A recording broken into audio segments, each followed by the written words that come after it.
Hi student, welcome back to my channel. तो आज हम पढ़ेंगे इंडिया में नेशनलाइजेशन के बारे में, यानी कि भारत में राष्ट्रीयकरण कैसे हुआ, क्यों किया गया, इस सब के बारे में हम पढ़ेंगे। तो नेशनलाइजेशन का मतलब क्या है? इसका मतलब ये है कि जब सरकार किसी प्राइवेट बैंक का स्वामित्व अपने हाथ में ले लेती है तो उसे हम नेशनलाइजेशन कहते हैं। इसका नेशनलाइजेशन का करने का उद्देश्य क्या था भारत में कि जो बैंक थे उनका नेशनलाइजेशन किया गया। इसका उद्देश्य था कि जो बैंकिंग थी ना, बैंकिंग की जो सर्विस थी उनको अधिक से अधिक लोगों तक पहुंचाना और जो देश का आर्थिक विकास है उसको बढ़ावा देना इन बैंक का उद्देश्य था। और क्योंकि जो पहले लोग थे ना, जो पहले ये बैंक थे बड़े बड़े जो, क्योंकि ये बैंक प्राइवेट थे और प्राइवेट जो बैंक थे वो निजी हाथों में थे, वो क्या करते थे अपने तरीके से बड़े बड़े लोगों को लोन देते थे, उन्हें ही पैसे देते थे। जो छोटे किसान थे, छोटे व्यापारी थे, उन तक जो रूरल जो एरिया थे वहाँ तक जो बैंकिंग की फैसिलिटीज़ है वहाँ तक नहीं पहुँच पा रही थी। तो इस समस्या को दूर करने के लिए ना भारत में नेशनलाइजेशन की शुरुआत की गई। और जो पहला जो राष्ट्रीयकरण है ना वो 19 जुलाई 1969 को किया गया और 14 ऐसे बैंकों का नेशनलाइजेशन किया गया जिनकी जो कैपिटल थी ना वो 50 करोड़ की, कम से कम 50 करोड़ की कैपिटल थी इन बैंकों के पास। ये 14 जो बैंक थे इनका जो नेशनलाइजेशन है 19 जुलाई 1969 को, जो उस समय प्रधानमंत्री थी श्रीमती इंदिरा गांधी जी, उन्होंने किया। और उसके बाद जो सेकंड नेशनलाइजेशन है वो 15 अप्रैल 1980 को हुआ और 6 बैंकों का नेशनलाइजेशन किया गया उस समय। और जिनकी पूंजी 6 ऐसे बैंकों का नेशनलाइजेशन किया जिनकी जो टोटल कैपिटल है, यानी उनकी जो कम से कम 200 करोड़ की जो कैपिटल है उनके पास होनी चाहिए। इससे अधिक भी हो सकती है लेकिन 200 करोड़ कम से कम होनी चाहिए। तो 6 ऐसे बैंकों का नेशनलाइजेशन किया गया। तो अब क्या हुआ कि ये जो 14 ये बैंक थे और 6 बैंक ये थे, तो ये टोटल 20 बैंक हो गए थे। और ये क्या ऐसे बैंक हो गए थे, सरकारी जो बैंक होते हैं, यानी इन पर जो है गवर्नमेंट, सरकारी बैंक हो गए थे, इन पर गवर्नमेंट का जो है अधिकार हो गया था। तो उसके बाद मोस्टली ये जो बैंक ओपन हुए थे भारत में, मतलब ओपन तो हो गए थे नेशनलाइजेशन के बाद, इनका जो उद्देश्य था, इनका जो एम था वो क्या था? इनका सबसे पहला एम था, एक तो छोटे जो किसान थे, जो छोटे व्यापारी थे उनको, जो छोटे उद्योगपति थे उनको लोन प्रोवाइड करना, कम इंटरेस्ट पर उनको लोन प्रोवाइड करना ताकि देश का आर्थिक विकास हो सके, हमारे देश में इंडस्ट्रीज लग सकें। और जो ग्रामीण एरिया, और नेक्स्ट है कि जो ग्रामीण रूरल एरिया है वहाँ तक बैंकिंग की जो फैसिलिटीज़ थी वहाँ तक नहीं पहुँच पाती थी, उनको वहाँ तक पहुँचाना इन बैंकों का उद्देश्य था। आर्थिक असमानता को कम करना भी इन बैंकों का उद्देश्य था। ये जो सरकारी बैंक बन गए थे 14 ये बैंक और 6 ये बैंक इनका। और ये क्या करते थे, बचत को बढ़ावा देने लगे, यानी लोगों को समझाने लगे कि सेविंग हमारे लिए कितनी ज़रूरी है। तो ये बैंक ये सब काम करते थे। तो 1980 आते आते हमारे देश में ना टोटल 20 बैंक थे जो नेशनलाइजेशन किए गए, यानी कि 20 बैंक थे। लेकिन उसके बाद भी क्या किया गया कि कुछ बैंकों का ना मर्जर किया गया और जो कम से कम 9 बैंकों का मर्जर किया गया। और हमारे देश में ना जो नेशनलाइजेशन बैंक थे वो टोटल 11 बैंक रह गए और एक जो है पब्लिक सेक्टर बैंक। तो अगर वर्तमान में हम बात करें भारत में कि अब हमारे देश में पब्लिक सेक्टर बैंक यानी सरकारी बैंक कितने हैं, तो टोटल 12 बैंक हैं सरकारी हमारे देश में, यानी कि पब्लिक सेक्टर बैंक जो है वो 11 नेशनलाइजेशन बैंक हैं हमारे देश में अब। और एक SBI है जो सरकारी बैंक है। टोटल मिलाकर 12 बैंक हैं जो हमारे देश में पब्लिक सेक्टर बैंक है। कौन से बैंकों का विलय किया गया हम नेक्स्ट पढ़ेंगे। तो नेशनलाइजेशन का मतलब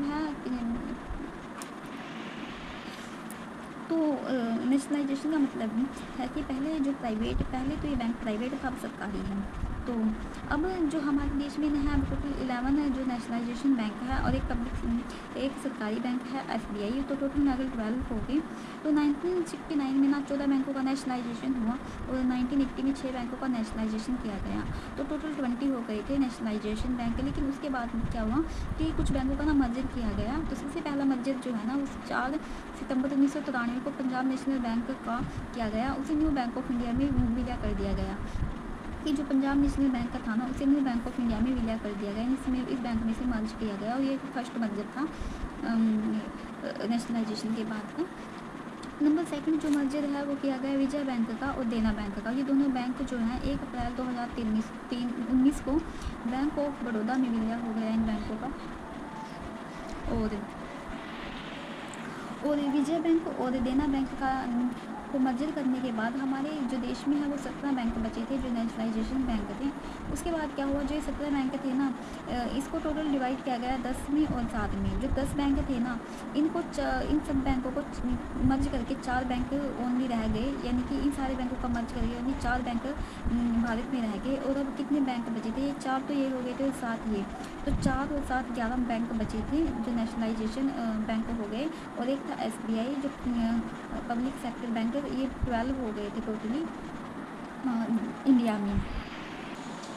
उसके बाद जो 10 जो बैंकों का मर्जर किया गया था 4 बैंकों में, तो उनका जो मर्जर किया गया था वो 1 अप्रैल 2020 को किया गया था। उन 4 बैंकों में शामिल किया गया इन बैंकों को। इसके बाद जो ओरिएंटल बैंक ऑफ कॉमर्स था और जो यूनाइटेड बैंक ऑफ इंडिया था, और ये दोनों बैंक थे ना पंजाब नेशनल बैंक में, इन दोनों बैंकों का विलय कर दिया गया। यानी कि ओरिएंटल बैंक तो ख़त्म हो गया और यूनाइटेड बैंक भी ख़त्म हो गया, और इन दोनों को मिलाकर ना पंजाब नेशनल बैंक बनाया गया भारत में।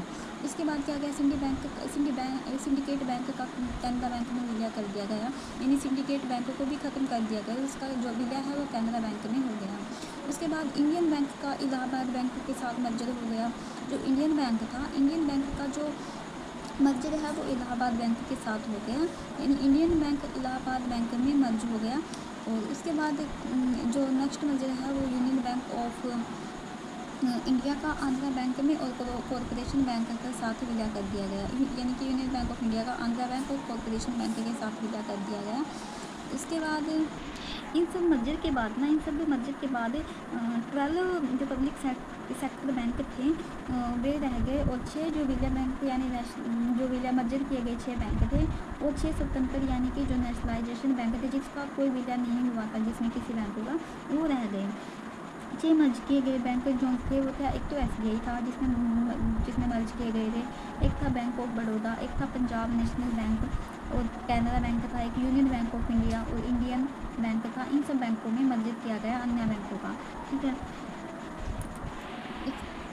तो ये बैंक थे जैसे पंजाब नेशनल बैंक में ओरिएंटल बैंक ऑफ कॉमर्स और यूनाइटेड बैंक ऑफ इंडिया का मर्जर किया गया, कैनरा बैंक में सिंडिकेट बैंक का मर्जर किया गया, यूनियन बैंक ऑफ इंडिया में आंध्रा बैंक कॉरपोरेशन बैंक का मर्जर किया गया, इंडियन बैंक में इलाहाबाद बैंक का मर्जर किया गया। यानी ये जो टोटली बैंक है ये सारे मर्ज किए गए हुए बैंक हैं।